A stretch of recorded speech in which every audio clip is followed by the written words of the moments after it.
Assalamualaikum warahmatullahi wabarakatuh. Perkenalkan, nama saya Nur Hidayah, NIM 171011632228.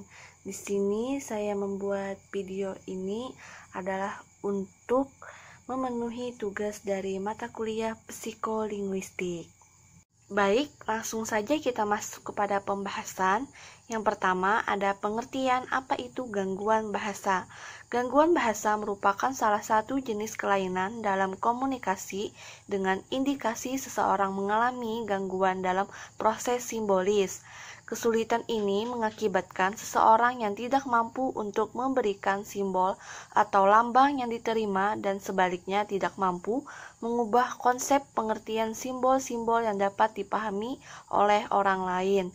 Jika seseorang tidak dapat berbicara dengan sesamanya secara sempurna, maka mereka dapat dikatakan mengalami gangguan atau kelainan bahasa.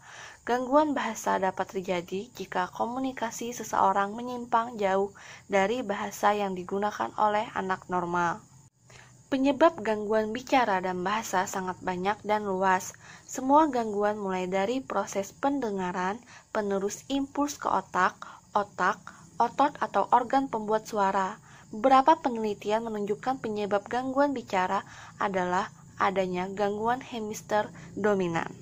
Adapun faktor yang menyebabkan keterlambatan bahasa adalah yang pertama, faktor medis menurut Lewis RB pada tahun 1988 yang mengatakan faktor medis yang paling banyak berperan dalam kesulitan belajar bahasa adalah tidak atau kurang berfungsinya sistem syaraf pusat yang disebabkan cedera atau memar.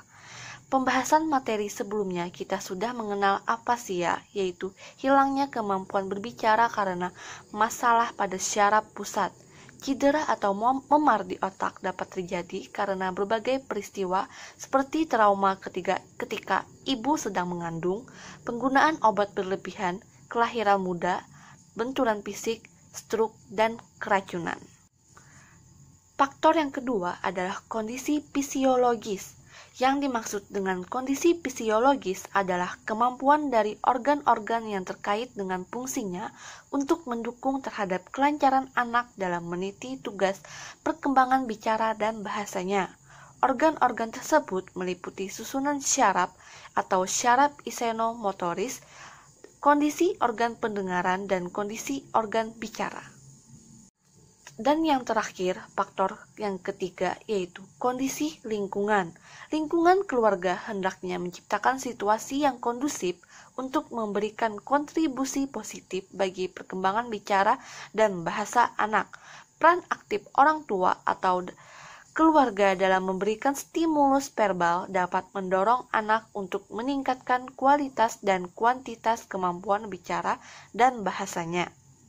Nah, teman-teman, seperti yang kita tahu, gangguan bahasa merupakan salah satu bentuk kelainan atau gangguan dalam komunikasi dengan indikasi klien mengalami kesulitan dalam proses simbolisasi. Kesulitan simbolisasi ini mengakibatkan seseorang tidak mampu memberikan simbol yang diterima dan sebaliknya tidak mampu mengubah konsep pengertiannya menjadi simbol-simbol yang dapat dipahami oleh orang lain dalam kehidupannya. Di sini saya mengambil salah satu gangguan bahasa yang akan saya simulasikan nanti, yaitu gangguan bahasa depresif. Depresi merupakan gangguan mental yang berdampak buruk pada suasana hati, pikiran, tingkat konsentrasi, dan kurangnya bersosial dengan baik. Penderita depresi di lingkungan masyarakat memiliki banyak faktor yang menyebabkan terjadinya depresi.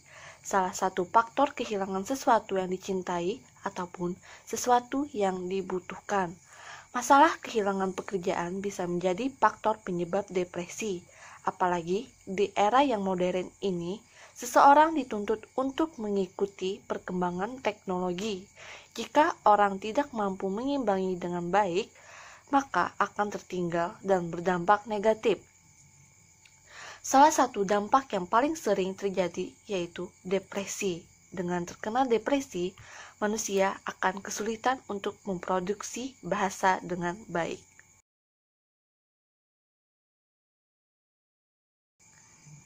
Gak mungkin. Gak.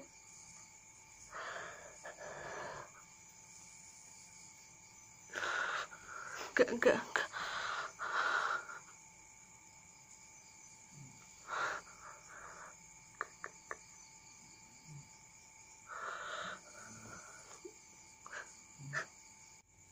Orang yang tertekan jiwanya tampak dari gaya bahasanya dan makna curah verbalnya. Volume curah verbalnya lemah lembut dan kelancarannya terputus-putus oleh interval yang cukup panjang. Namun, arah arus ini pikiran tidak terganggu. Kelancaran berbicaranya terputus oleh tarikan napas dalam serta pelepasan napas keluar yang panjang. Perangai emosional yang terasosiasi dengan depresi itu adalah universal. Curah verbal yang depresif dicoraki oleh topik yang menyedihkan, menyalahi dan mengutuk diri sendiri, kehilangan gairah bekerja dan gairah hidup, tidak mampu menikmati kehidupan, malah cenderung berupaya mengakhirinya. Dari sudut pandang produksi bahasa, penderita depresi memproduksi bahasa secara bebas tanpa memperhatikan konteksnya. Penderita tidak memperhatikan dan menjalankan tahapan-tahapan pemproduksi bahasa yang digunakan oleh manusia pada umumnya, yang berupa konseptualisasi, formulasi, artikulasi, dan monitoring. Meskipun terdapat beberapa bahasa yang masih bisa dipahami secara fonetik ujaran penderita, baik pada tatanan kata maupun kalimat mengandung bunyi, akan tetapi bunyi yang dikeluarkan sebagian tidak berstruktur. Terjadi kekacauan dan ketidakjelasan dalam sistem bunyi dan bahasa, sehingga kata yang dikeluarkan oleh penderita menjadi tidak jelas. Penggunaan berbahasa pada penderita depresi adalah kata-kata yang disusun tidak beraturan dan sulit dipahami. Penderita cenderung bertingkah seenaknya, sehingga bahasa dan maknanya tidak jelas. Jika tipe disorganisasi seorang berbicara tidak akan nyambung dengan topik yang dibahas sebelumnya, penderita cenderung mengulang kata-kata yang sebelumnya diucapkan yang akan membuat berputar-putar di suatu topik saja. Pola berbicaranya cenderung dibiarkan begitu saja, namun setelah itu kata-kata yang diujarkan sedikit demi sedikit akan menunjukkan wujud kata. Namun, ada kategori penderita depresi yang mampu menggabungkan keadaan berpikir yang sintaksis dan imajinastik berupa gerak tubuh. Artikulasi yang berupa respon terhadap pertanyaan dengan tegas dapat dilakukan. Kegagalan penderita depresi memakai tahapan konseptualisasi, formulasi, dan monitor artikulasinya. Kegagalan dalam menempatkan gerakan motoriknya ke dalam proses berpikirnya. Penderita juga gagal dalam memformulasikan konsep-konsep sehingga cenderung asal menjawab dan ujarannya asal keluar. Untuk memformulasikan konsep berpikirnya dalam alam bawah sadar sulit sehingga tidak mampu mengontrol konsep berbahasanya. Pada saat berbicara, penderita depresif cenderung berdiam diri, tidak menunjukkan gestur yang bisa mengimbangi pembicaraan. Tiba-tiba timbul perasaan senang dan tertawa di sela pembicaraan, dan lalu tiba-tiba menangis. Hal tersebut sudah banyak atau gambaran umum penderita depresi ataupun menjadi cirinya. Secara psikologis, penderita depresi pada saat berada pada fase manik dalam dunia kedokteran, yaitu di mana fase penderita yang sedang senang secara berlebih sehingga tidur malam pun kesulitan. Penderita mengalami proses ketidaksinambungan karena kalimat atau ujaran yang sifatnya tidak kooperatif.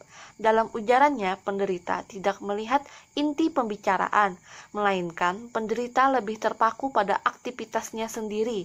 Penderita dalam berinteraksi dan berkomunikasi pada konteks tertentu, penderita tidak bisa secara wajar menerima proses komunikasi. Penderita depresi memiliki penyimpangan karena dalam pertuturan setiap peserta percakapan tidak memberi informasi yang diperlukan, tetapi memberikan pembicaraan yang tidak diperlukan.